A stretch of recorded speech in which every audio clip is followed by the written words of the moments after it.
우리 여호사밧 찬양대 올 한해도 여러 번의 모임이 있는 줄로 압니다. 늘 최선을 다하시고 또 정말 하나님의 기쁨이 되는 아름다운 찬양, 그래서 보좌를 움직이고 우리 마음의 심령에 참으로 하나님의 은혜를 찬양을 통해서 마음껏 누리는 은혜의 역사가 찬양대를 통해서 일어나기를 소망합니다. 이제 우리가 한 해를 시작했습니다. 새해는 여러 가지 만감이 교차되는, 지난 날을 비춰보고 앞으로 우리가 미래를 향하여 나가는 여러 가지 일 때문에 우리 마음이 그렇게 단순하지 않는 것 같습니다. 우리가 작년에도 여러 가지로 참 모든 것들이 우리가 상상하지도 못했던 어려움들이 참 많았습니다. 그러다 보니까 우리 힘으로 감당하지 못한 일들 앞에 우리가 주저앉고 약해질 때가 참 많아요. 제가 목회를 오랜 세월 했어요. 그런데 여러분 가운데 혹시 먼저 질문 하나를 던집니다. 여러분은 언제 눈물을 흘려보신 적이 있나요? 그냥 가벼운 눈물이 아니라 정말 마음이 무너질 것 같은 그런 삶이 있어서 그런 눈물을 언제 내가 흘려본 적이 있는가? 제가 목회를 감당하면서 참 많은 사람을 만났는데 그 가운데도 유독 지금도 생각나는 두 남자 성도입니다. 그분들이 흘린 그 눈물을 저는 지금도 잊을 수가 없습니다. 한 분은 우리 교회 성도분인데 자신이 일궈놓은 그 사업이 그것이 그대로 무너질 때 제가 그 무너진 자리에서 함께 예배드리다가 함께 통곡을 했습니다. 자신의 희망을 걸고 미래를 걸고 하나님 나라를 위해서 그 섬겼던 그 사업장이 그렇게 무너질 때 그 일을 감당했던 그분의 그 지금도 그 눈물을 잊을 수가 없습니다.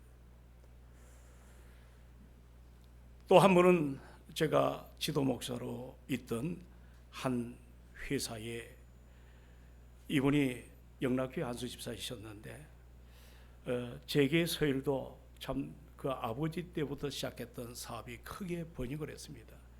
우리나라 굴지의 기업 가운데 재계 17위까지 올라왔던 걸로 기억합니다. 이분은 정경련 부회장으로도 지내신 분입니다. 요즘 말로 말하면 재벌 기업의 총수였던 분인데 이 IMF 때 자금이 부족해서 평생을 일구었던 바로 그 그룹을 이제 하나하나 14개 계열회사를 12군데를 매각하는 그 과정 속에 은행에 왔다 갔다 하고 공적 자금을 투여받는 그 과정 속에서 이 회장님이 흘렸던 그 눈물, 여러분 그것은 단순한 눈물이 아니라 피를 쏟는 것 같은 그런 눈물이었습니다. 모든 것이 일궜던 것이 이처럼 허망하게 무너집니다. 그 무너짐의 끝자락 가운데 터져나온 처절한 절규라는 것을 제가 그 옆에 지켜보면서 얼마나 마음이 메어지는 그런 아픔을 경험한 적이 있습니다. 오늘도 사랑하는 여러분, 본문에 보시면 한 사람이 주체할 수 없는 눈물을 흘리고 있어요. 바로 그 사람은 느헤미야입니다. 이 이름의 뜻은 하나님의 위로자라는 뜻이거든요. 여기 내려가 우리가 4절에 보시면 내가 이 말을 듣고 앉아서 수일 동안 슬퍼하며 하늘의 하나님 앞에 금식하며 기도했다는 단어가 나옵니다. 여러분, 이 당시 느헤미야는 올 입장이 전혀 없는 사람이에요. 요즘 말로 말하면 최악의 상황 가운데 그런 성공을 거머쥐었던 인생의 피크를 달던 사람이었어요. 당시에 느헤미야는 페르시아 제국의 아닥사스다라는 왕이 집권할 때입니다. 그 왕의 술관원이었습니다.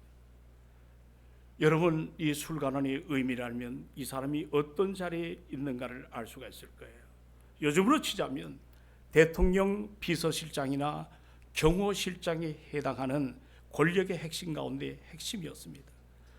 당시에는 왕이 독살당하는 경우가 참 많았기 때문에 이 음식을 맡는, 특별히 술 맡은 관원은 굉장히 중요한 자리입니다. 이 음식에 독이 들어가 있는지 이것을 여러 가지로 점검하는 자리이기 때문에, 그리고 비단 그뿐만 아니라 국정을 함께 논하는 그러한 그 뭔가 신뢰감 있는 그런 자리입니다. 이것은 한마디로 말하면 왕의 전폭적인 신뢰 없이는 불가능한 그런 보직이었습니다. 이 느헤미야는 페르시아라는 거대한 제국에서 노예로 끌려간, 요즘 말하면 이민 3세의 자녀입니다. 성공의 정점에 서 있었고 수천 킬로로부터 자기 조국의 아픔 그냥 이야기 들으면 그냥 흘려보낼 수도 있는 자기와 지금의 아무 상관이 없는 그런 안락을 보장되어 있는 그런 삶을 살던 느헤미야입니다. 그런데 이 느헤미야에게 관심이 하나 있습니다. 올 한 해 여러분 살아갈 때 어디다 관심을 갖고 살아가길 원합니까? 관심은 내 인생의 큰 에너지가 됩니다. 관심이 있다 없다.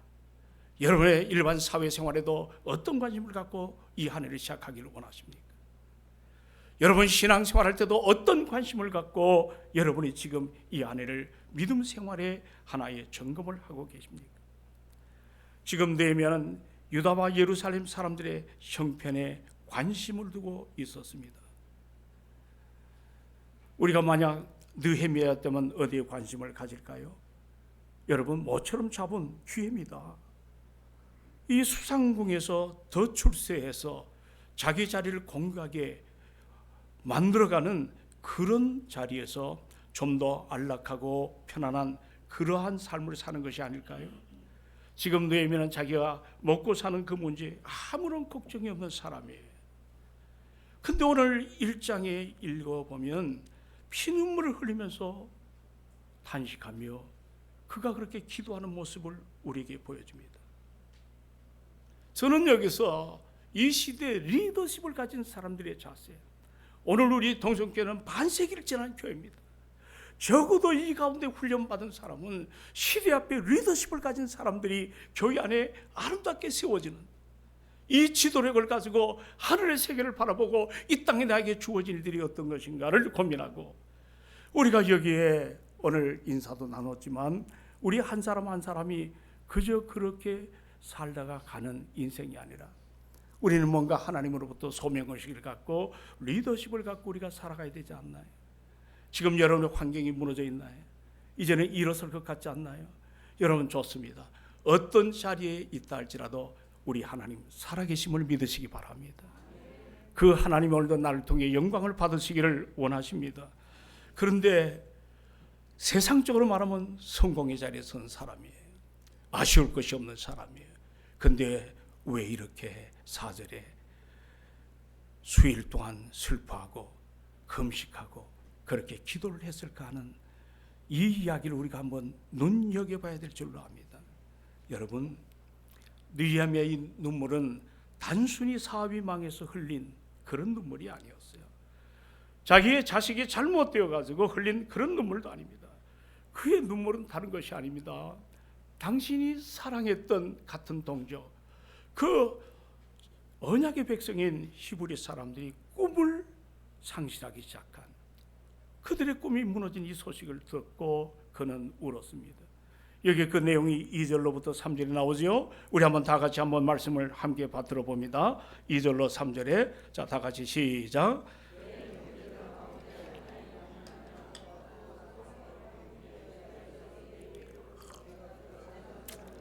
남아있는 유대와 예루살렘 사람들의 형편을 물은즉 그들이 내게 이르되 사로잡힘을 면하고 남아있는 자들이 그 지방 거기에서 큰 환난을 당하고 능욕을 받으며 예루살렘 성은 허물어지고 성문들은 불탔다 하는지라.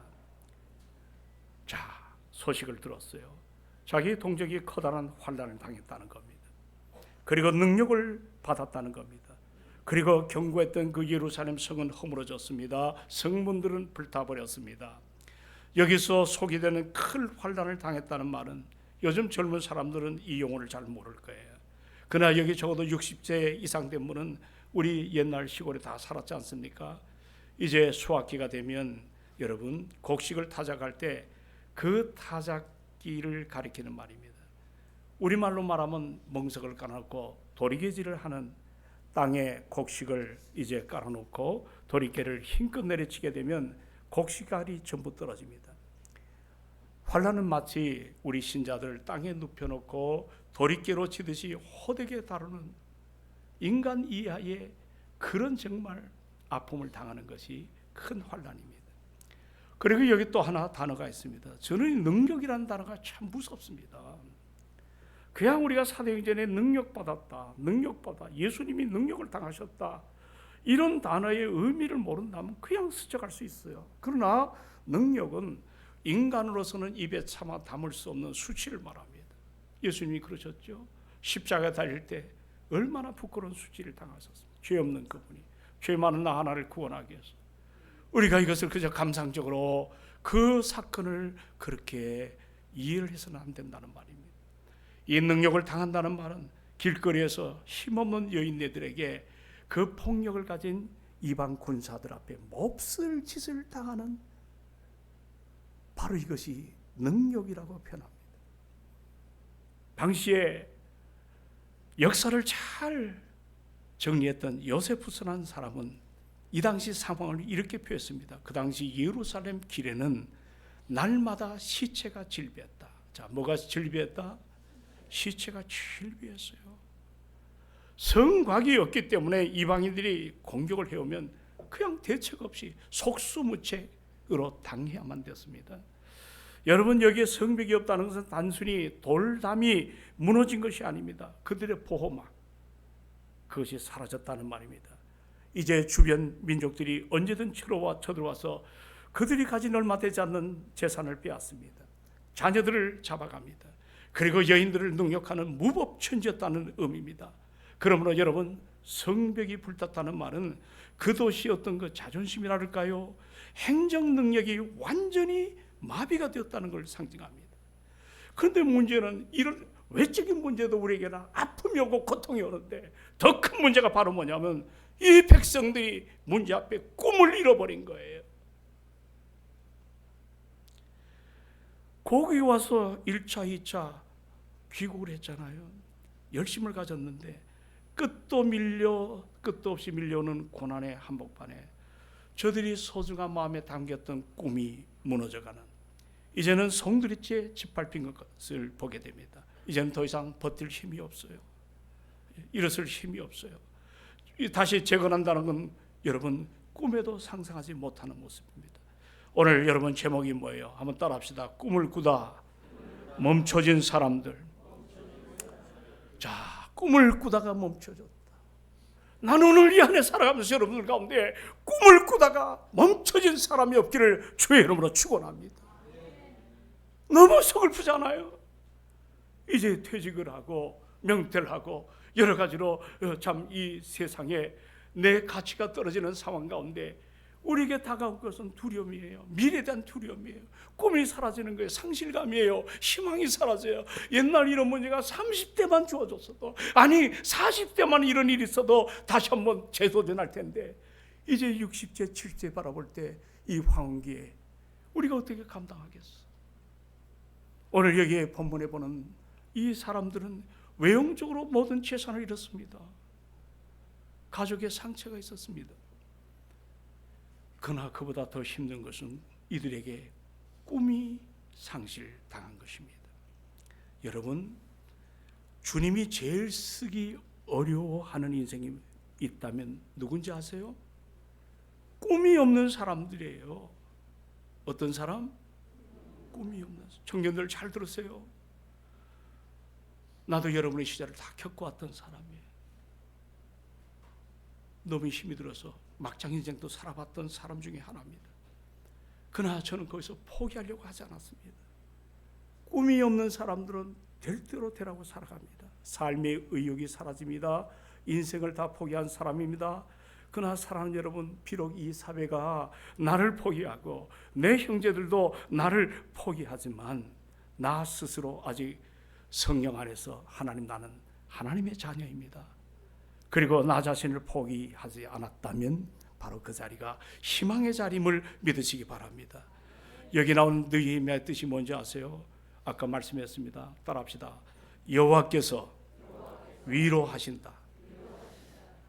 이게 느헤미야의 뜻입니다. 하나님께서 위로하신다는 거예요. 이 이름은 느헤미야의 사역과 놀라울 정도로 매칭이 잘 됩니다. 일치가 됩니다. 그는 무너진 예루살렘 성벽을 재건했을 뿐만 아니고 탁월한 리더십을 가지고 무너진 백성들의 마음과 그 정체성을 리빌딩을 하죠. 다시 한번 재건했던 사람이에요. 그런데 오늘 1절을 이제 들어가면 다시 한번 보십시다. 자, 1절에 시작. 하갈의 아들 느헤미야의 말이라. 아닥사스다 왕 제20년 기스로에 내가 수산성에 있는데. 여기 보니까 느헤미야가 출신이 어떻다고요? 누구의 아들? 자, 따라합시다. 하갈이야. 자, 누구의 아들? 여러분은 분명히 부모가 계시죠? 옛날에 부모의 함자가 어떻게 되냐 반드시 물어봤습니다. 요즘은 너 부모가 누구냐 물어보지 않습니다. 개인화가 되기 때문에. 여러분, 이 느헤미야의 부모의 함자는 하갈야입니다. 하갈야의 아들.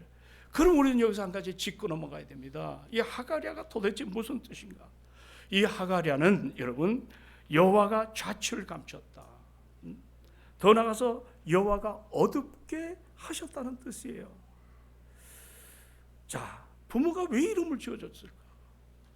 여러분, 요즘 아이들 보면 애지중지해가지고 이름을 다 지어주잖아요. 저도 우리 부모가 저 부산에 저가 태어났을 때 지어준 이름은 두익입니다. 이 말은 뭐냐면 새처럼 도익자. 시간에 나오더라고요. 좀 너 인생이 커서 참 모든 것에 도와주는 그런 이름의 뜻을 가진 것이 제 이름입니다. 부모는 다 여러분의 이름을 한 사람 한 사람 세울 때 자 의미를 가지고 지어줬을 줄 알아요. 근데 왜 지금 하갈의 아버지니, 하갈의 아버지, 즉 느헤미야의 할아버지가 바로 이런 이름을 지어줬을까? 이것은 그 당시 예루살렘 성이 함락됐기 때문입니다. 나라가 망합니다. 느헤미야의 조부와 온 가족이 바벨론의 포로로 끌려갔습니다. 그래서 느헤미야의 할아버지가 그 아들의 이름을 하갈야라고 지은 것입니다. 그런데 이 하갈야라는 그 이름에 또 다른 하나의 이름이 있습니다. 바로 그 이름은 어떤 뜻이냐면 따라합시다. 여호와를 기다리라. 자, 지금 이 시대가 어두워진 것 사실이지만 그러나 이 고난은 오래가지 않을 것이다. 반드시 때가 되면 하나님이 너희를 자유하게 할 것이다. 그래서 이 하갈야라는 그 이름에 담긴 의미는 하나님을 기다리라. 너희가 우상 숭배로 지금 망한 것 사실이다. 너희들이 하나님의 영광을 저버리고 너희들이 자행자제해서 이런 어려운 문제를 만난 것 사실이다. 그러나 우리 하나님은 한 번 택한 자를 절대로 버리지 않습니다.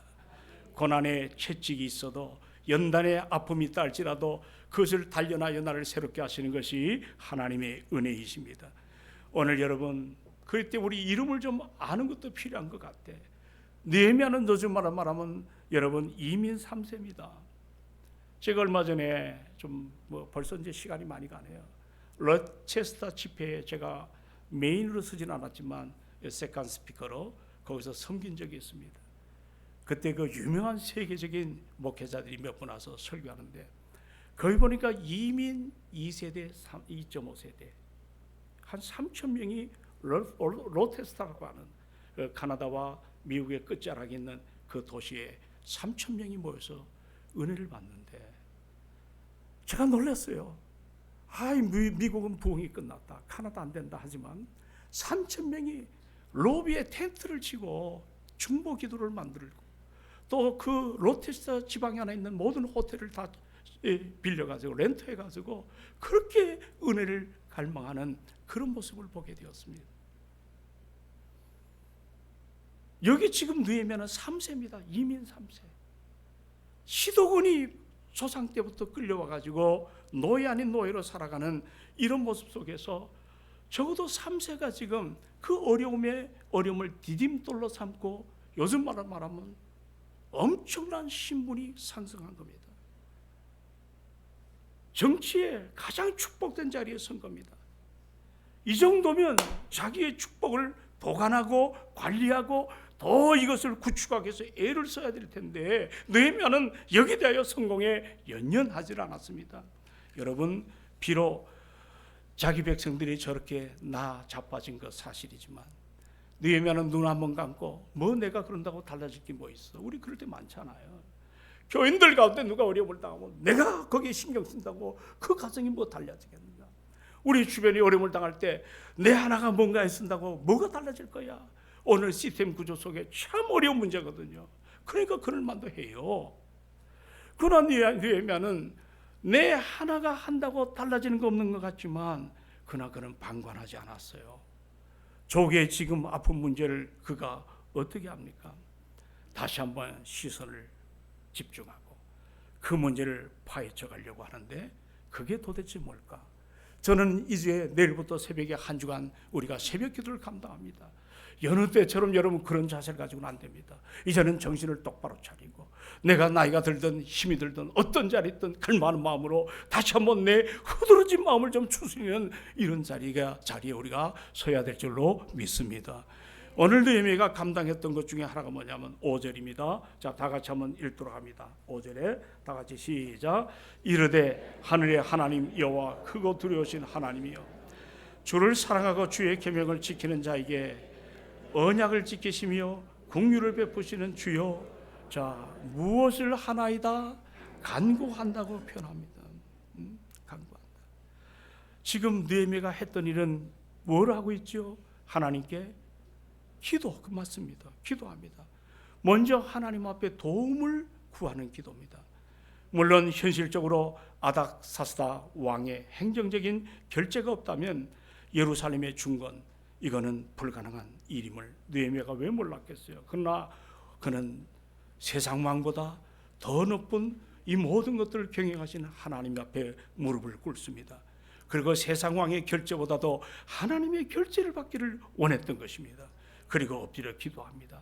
사람이 허락하더라도 하나님께서는 그 사람을 움직여서 다시 한번 더 아름답게 이끌어 가시기를 원하시는 오늘 느헤미야가 했던 일은 바로 기도하는 자세였습니다. 우리 동성교회 부흥되기를 원하십니까? 우리가 어떤 분을 보면 권리만 자꾸 주장해요. 내가 책임은 감당하지 않은지 지적을 하는 사람들이 많아요. 교회는 사랑하는 여러분, 내가 권리를 얘기하십시오.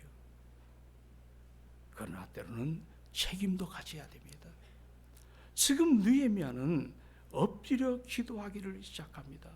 근데 5절에 보시면 따라합시다. 하늘의 하나님, 크고 두려우신 하나님. 지금 여기 제일 먼저 고백했던 장면은 이 Great God라는 말, 크신 하나님. 자기 민족이 지금 직면한 문제가 아무리 커도 하나님이 기도하는 오늘 그 속에서 문제보다 더 크시다는 이 사실을, 우리 하나님이 문제보다 크시다는 것을 느헤미야는 깨달았습니다. 만일 우리가 기도할 때 하나님보다 문제가 여전히 크게 보인다면 우리 어떻게 할까요? 결국 우리는 문제 앞에 눌려버려가지고 몇 번 기도하다가 뭐 응답도 없고, 뭐가 변화도 없는 자기 문제에 무게에 눌려가지고 기도 자리를 내려놓습니다. 절망할 것입니다. 왜? 더 이상 나에게 희망이 없다는 것을 생각했기 때문에. 여러분 기억나시나요? 지난날 물 위를 걸었던 베드로, 그 베드로가 물 위를 걸었다는 건 대단한 일이 아닙니까? 그러나 끝까지 가지 못했어요. 중간에 물속에 빠져버렸습니다.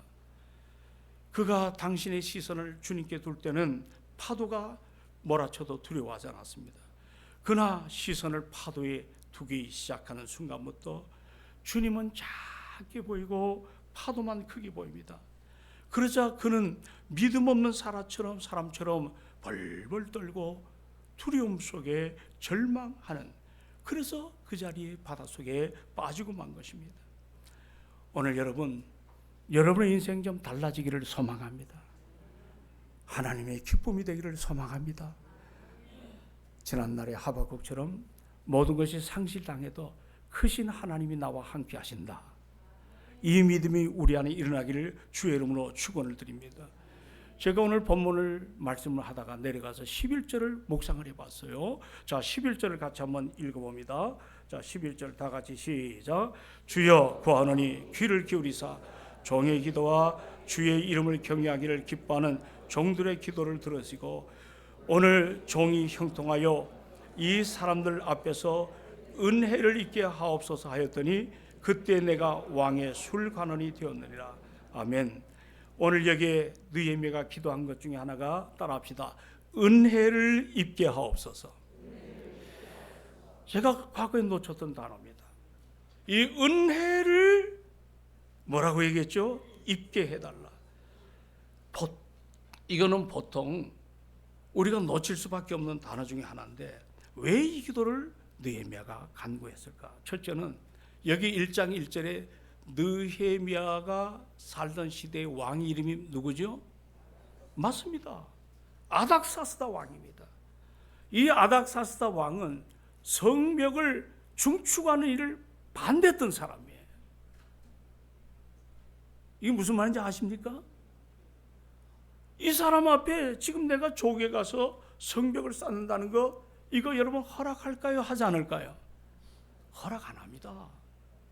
자기가 반대했는데 왕이 권위가 있지, 자존심이 있지, 통치력에 누수 현상이 일어날까 봐 그것도 일개 이방 사람이 이제 좀 뭐 어쩌고저쩌고 해서 여기까지 올라온 건 사실이지만 자기의 통치에 반항하는 얘기거든요. 자기가 거절한 건 지금 느헤미야가 다시 이것을 하길 원합니다. 인간의 힘으로 돼요, 안 돼요? 안 됩니다. 그는 노예입니다. 신분 상승해서 여기까지 왔습니다. 함부로 왕 앞에 얘기를 못합니다. 이런 모든 것들을 종합해 볼 때 자기 힘으로 돼요, 안 돼요? 안 됩니다. 그러니까 오늘 느헤미야는 무릎을 꿇고 은혜를 내게 입혀 주시옵소서. 여러분, 올 한 해 은혜를 입기를 주의 이름으로 축원합니다. 축원합니다. 내가 받을 만한 자격이 없어.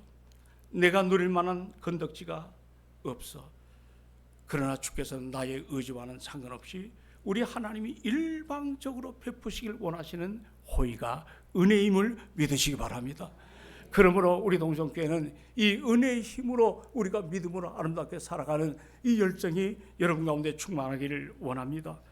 이제 다시 말씀드립니다. 오늘 이 상황을 느헤미야가 인지한 거예요. 내가 아무리 그 당시에 많은 사람 앞에 권력자로 군림한다 할지라도 자기가 한계가 있잖아요. 느헤미야는 기도할 줄 아는 사람이에요. 4절을 다시 한번 말씀을 봅니다. 다 같이 4절 시작.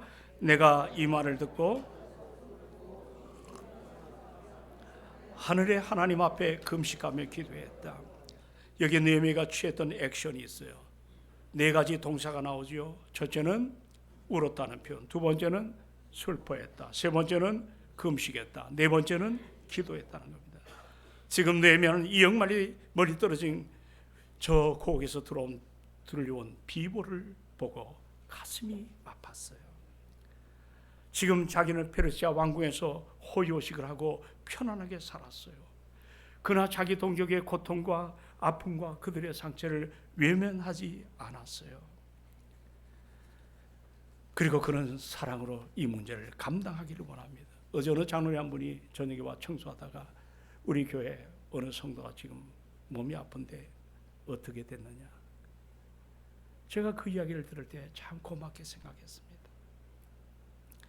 우리 교인들 가운데 다 건강하시지만 혹여 어려움을 당할 때 이것을 남의 일처럼 생각하지 말고 이것이 내 일처럼 생각할 줄 아는, 이것이 우리에게 필요할 줄로 믿습니다. 그런 사랑을 가지고 오늘 바로 그겁니다. 자기는 호의호식하지만 아니에요. 내 동족의 아픔을 안고 그는 울었던 거예요. 성벽이 불타고 회파됐기 때문이 아니에요. 고통받는 그 상처 때문이 아니에요. 물론 그것도 일부가 될 수 있겠지만 오늘 그들 모습 속에 뭐를 포기했다고요? 따라합시다. 꿈을 포기했다. 뭐를 포기했어요? 여러분 보세요. 안목사도 여러분도 하다 안 되면 그냥 내려놓고 싶을 때가 많잖아요.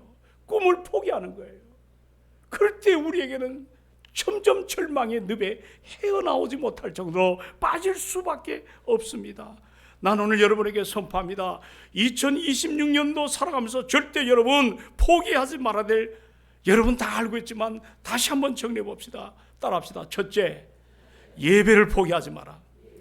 자, 뭐를 포기하지 마라? 1년이 몇 주입니까? 52주 가운데 발을 예배를 안 나오는 사람들이 교회 안에 충직자다 가운데 있단 말이에요.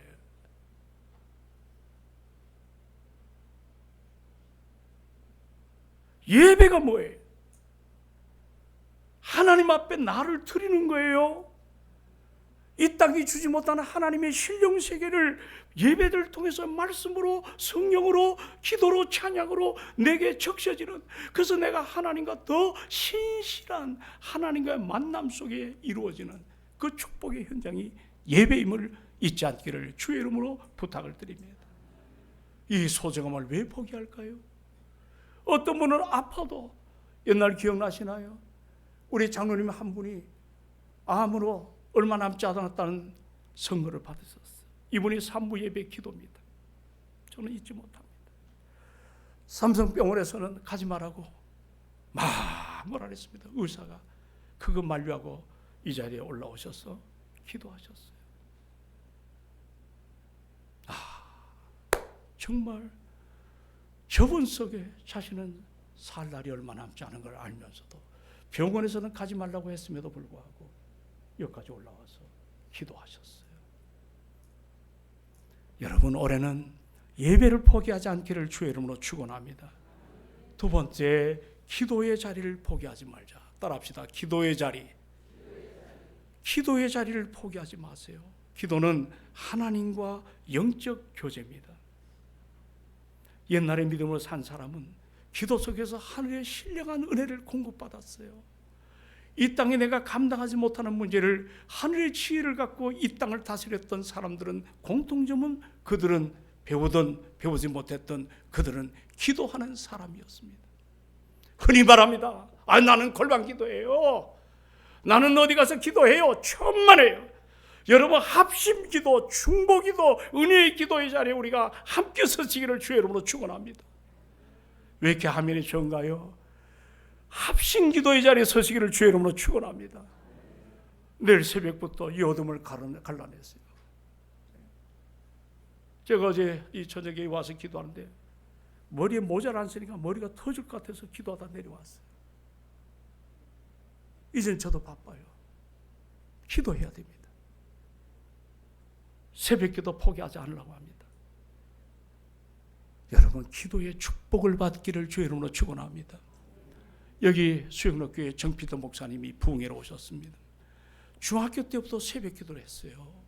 예배 시간 수요일날 저녁 예배, 낮 예배 물론이고 빠지지 않았습니다.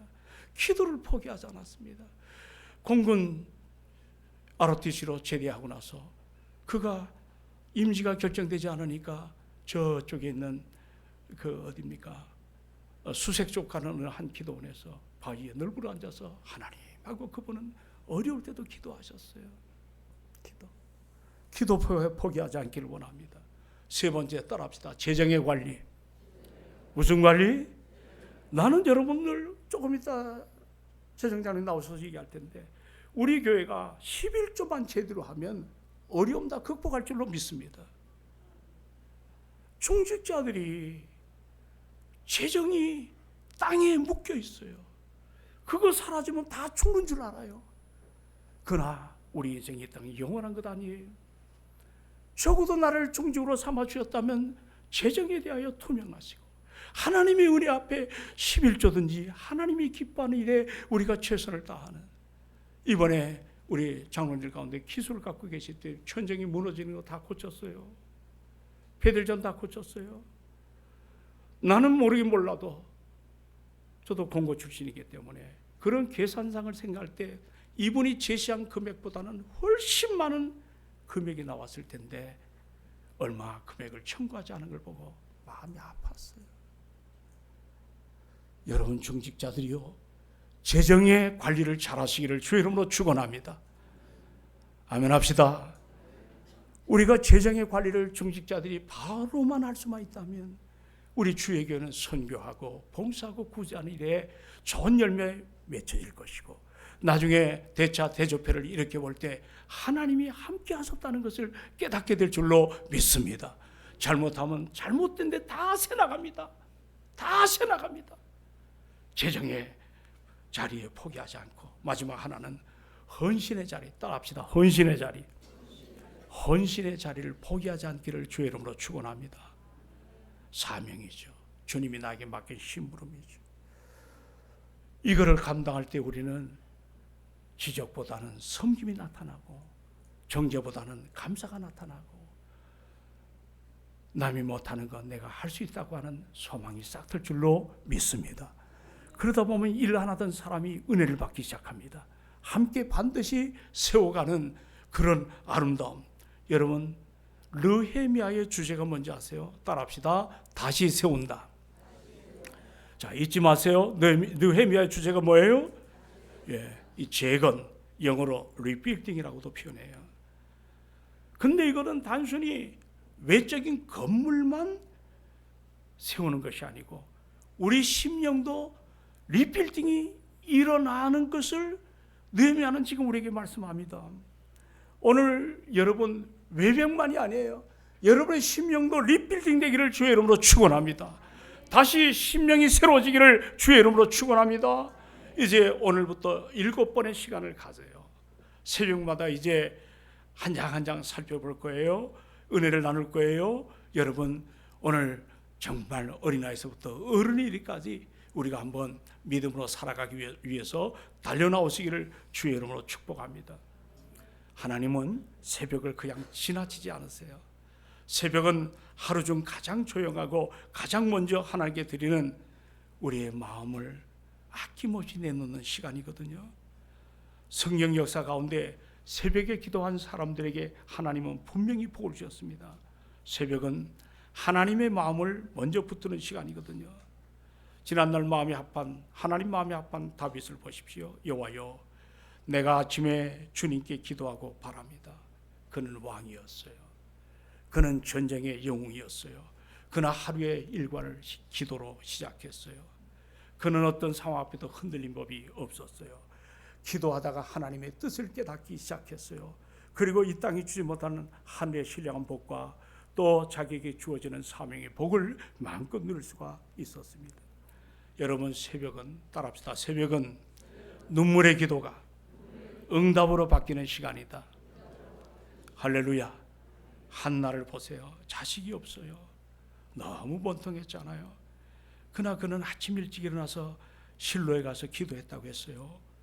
그 기도를 하나님이 들어주시고 사무엘 하나님이 들으셨다는 시대를 바꾸는 하나님의 위대한 사람이 그 가문을 통해서 태어났습니다. 여러분, 또 하나가 있어요. 새벽은 하나님의 능력을 힘입는 축복의 현장입니다. 예수님 보세요. 아직 어두울 때 한적한 곳, 이런 새벽에 비명이 가서 기도하셨다고 했어요. 너무 힘들 때. 어떤 분은 얘기했습니다. 네가 바쁘니까 기도하라고도 합니다. 기도의 자리를 포기하지 않기를 원합니다. 정리합니다. 예수님은 우리를 핏값으로 지불하시고 여러분과 저를 거룩한 자녀로 삼으셨습니다. 그리고 내 힘으로 살아가기 힘들기 때문에 성령의 능력으로 우리를 새롭게 하시고 저 하늘과 땅의 모든 권세를 내게 주셨습니다.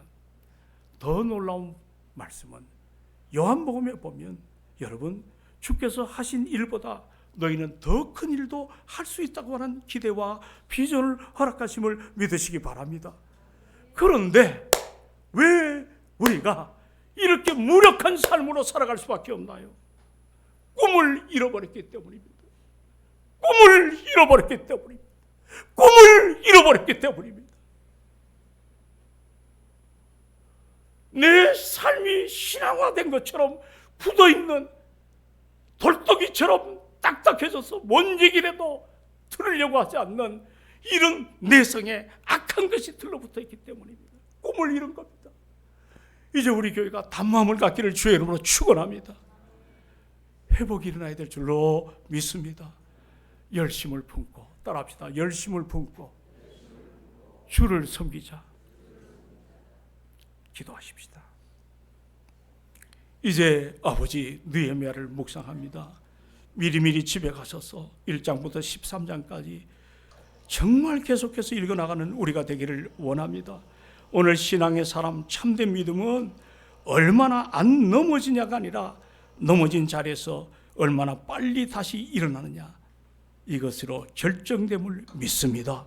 이제 우리 새해부터 하나님의 은혜와 능력을 갖고 믿음의 날개를 펴기를 원합니다. 성령 인도를 따라 썩은 동아줄을 붙잡지 않게 하시고 생명의 줄인 예수 그리스도 기도의 줄을 붙잡고 나가는 우리가 되게 하여 주옵소서. 예수님 이름으로 기도하옵나이다. 아멘. 할렐루야. 자, 우리 잠깐만 앉아 계시고 우리 함께 기도해. 이 찬양을 함께 부르고 다 같이 일어나십시다. 우리 함께 기도해. 예. 그리고 우리 목사님들 나와 기도하십니다. 우리 함께 기도해. 다 같이 일어나셔서 좀 힘차게 이 찬양을 함께 하십니다.